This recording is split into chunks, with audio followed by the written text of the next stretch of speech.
Gracias, buenas tardes, doctor Chirino. Buenas tardes, estimados y estimadas personas participantes en este seminario. Es para nosotros muy importante el espacio que nos brindan porque es de suma importancia el poder definir algunas actividades que se desarrollan dentro de lo que es la trata de personas. El delito de trata de personas normalmente lo hemos tipificado, o más bien lo entendemos en la mayoría de las personas ciudadanas de este país,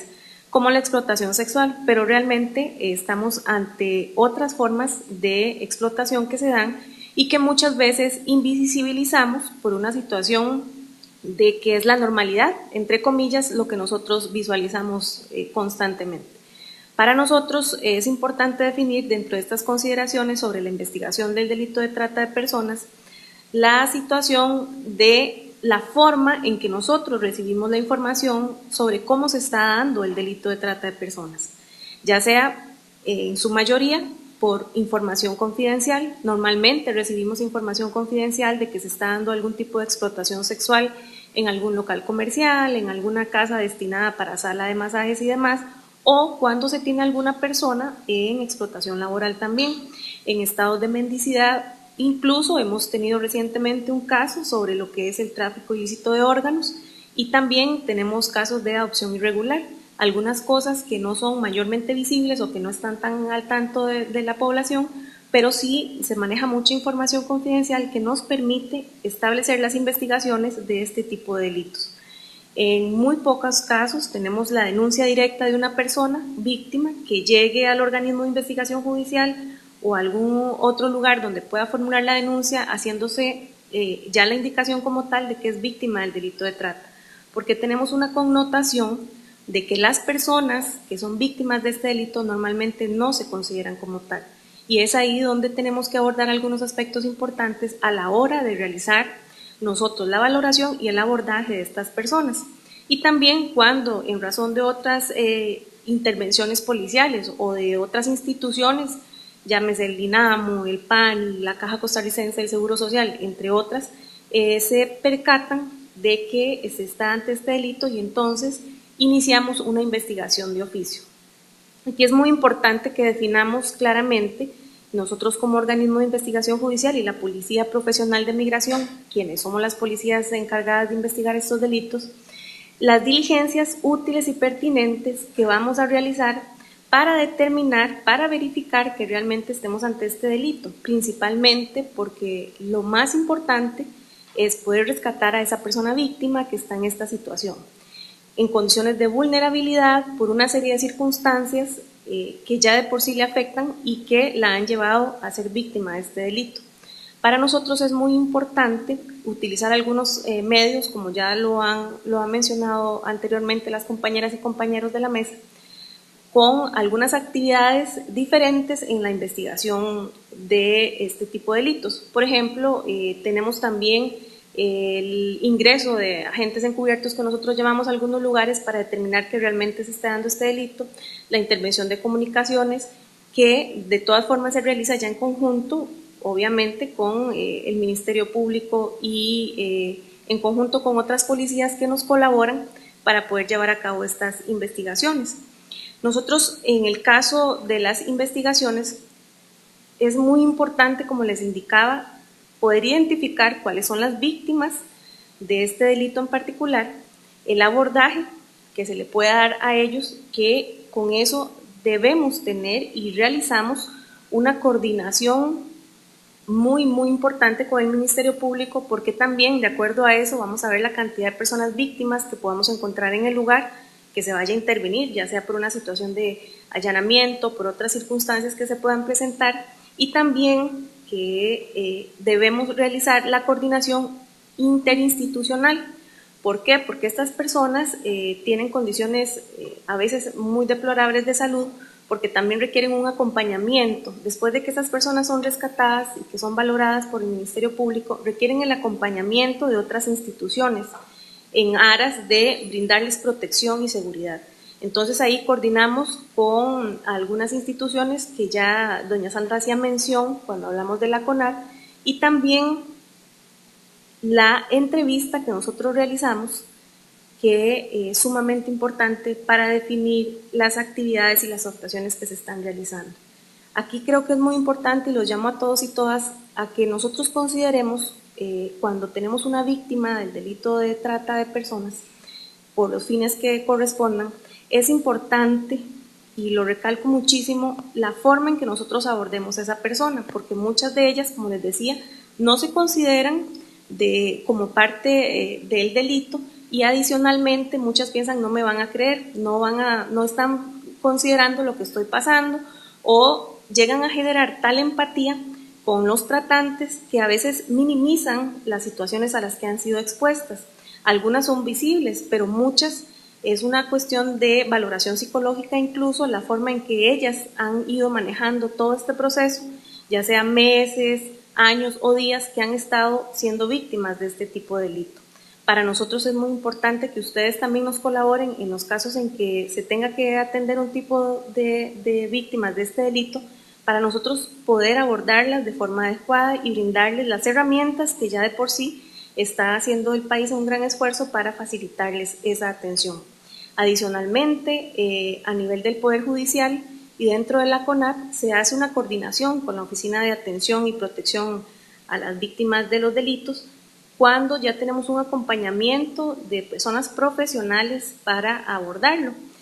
Nosotros aquí también hemos considerado, dentro de lo que nos establecían para poder hacer la exposición, las metodologías o estrategias considerando el perfil de las personas víctimas. No es lo mismo cuando nosotros ingresamos a un lugar y encontramos una persona menor de edad o una persona adulta, porque el abordaje tiene que ser diferente. Tenemos que manejar un acompañamiento por parte de un profesional, ya sea un trabajador social, un psicólogo, para poder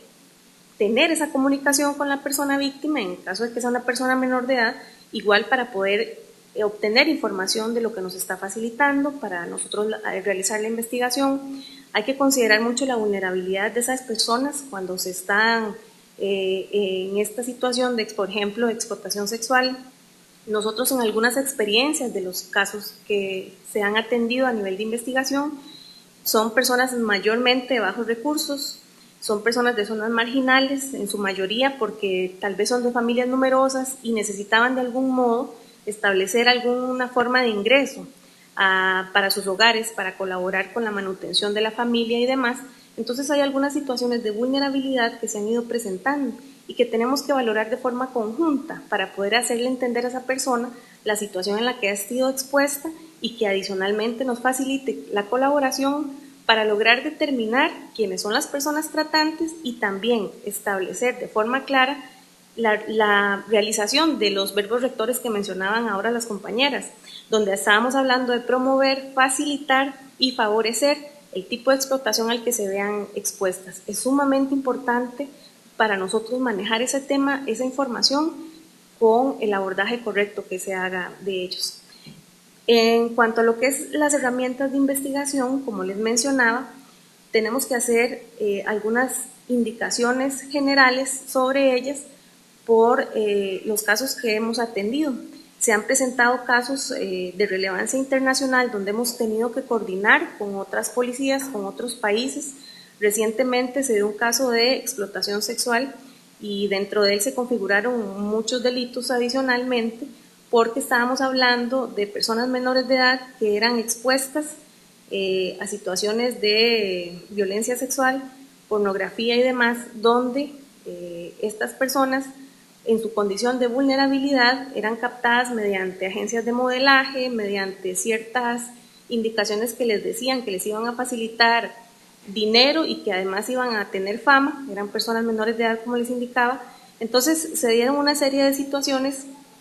que las mantuvieron durante mucho tiempo en esa circunstancia. Y cuando les hablo de este caso en particular es por las herramientas que se tuvo que utilizar, porque se dio mucho y en la actualidad es muy evidente lo que está pasando con las redes sociales y los medios electrónicos que están ahora al alcance de todos. Todo esto ha facilitado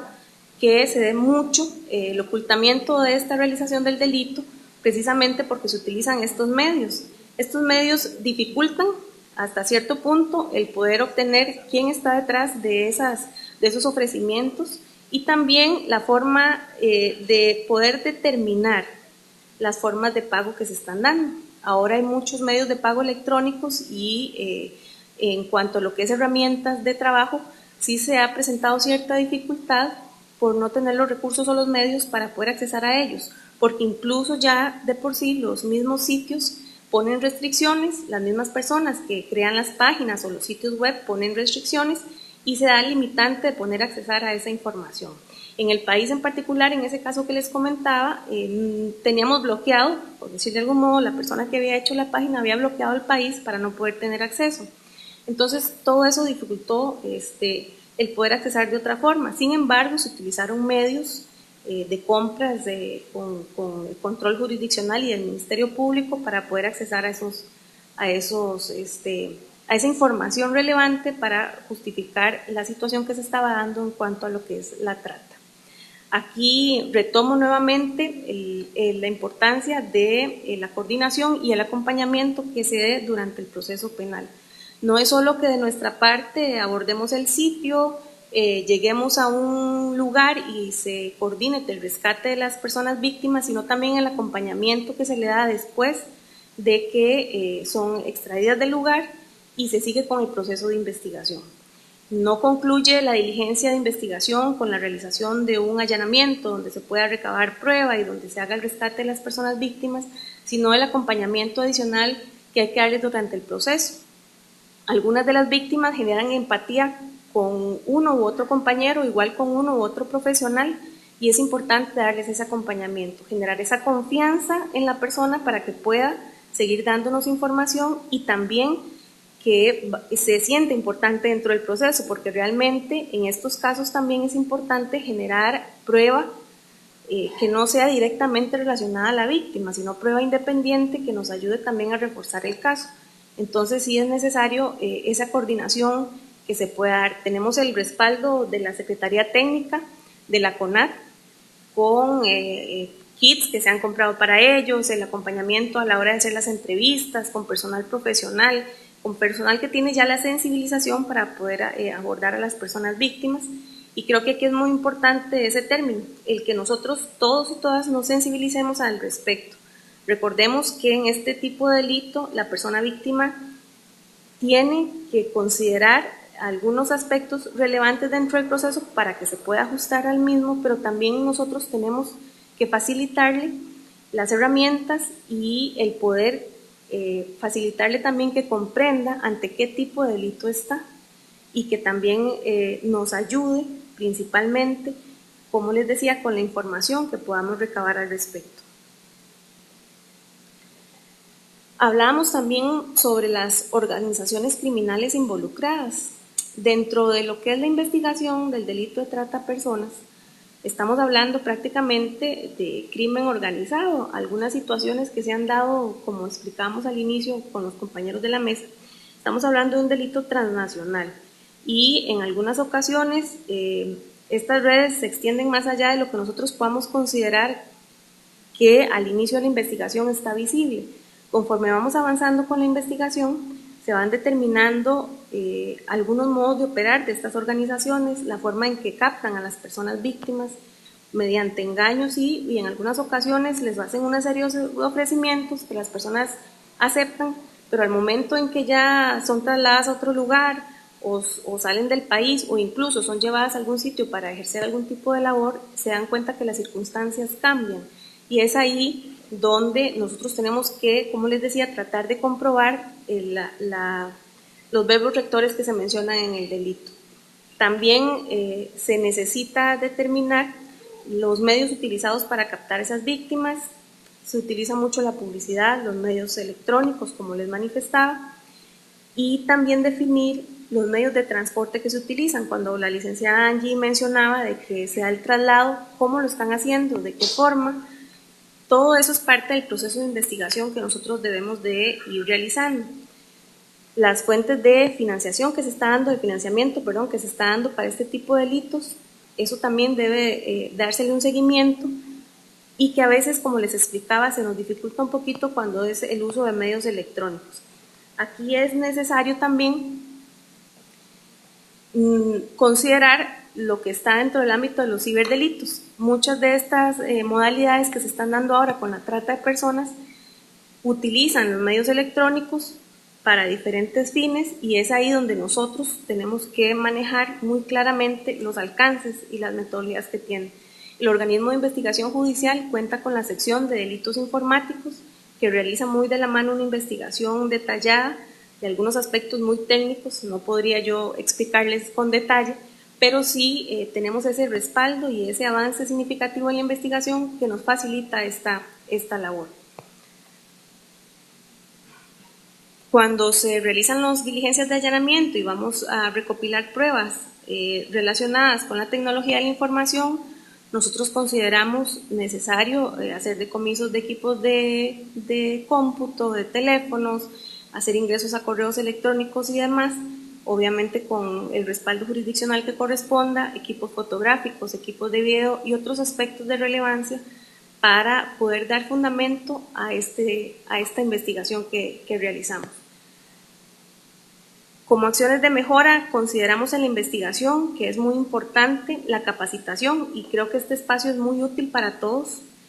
y todas que podamos desarrollar ciertas habilidades y que nos permitan principalmente identificar los casos de trata a los que estamos expuestos día a día. A veces hay circunstancias o situaciones que observamos que, como les digo, es parte de la normalidad, depende por donde usted pase, puede observar a alguna persona en mendicidad, pero ¿qué hay detrás de todo esto?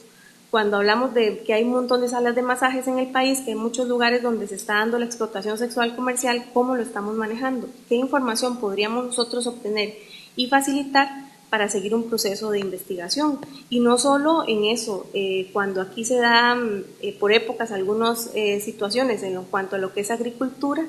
también la forma en que estas personas están siendo explotadas laboralmente para poder ejercer esos trabajos. En construcción, en la zafra, en la recolección de algunos de café, de piña, de otras situaciones múltiples que se puedan dar donde se está dando este tipo de explotación. Recordemos la importancia,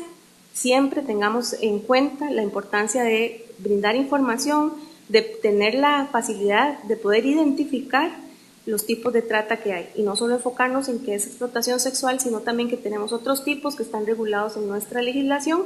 y de los que nosotros podemos ir tomando información y reportar, ya sea mediante una denuncia por una línea confidencial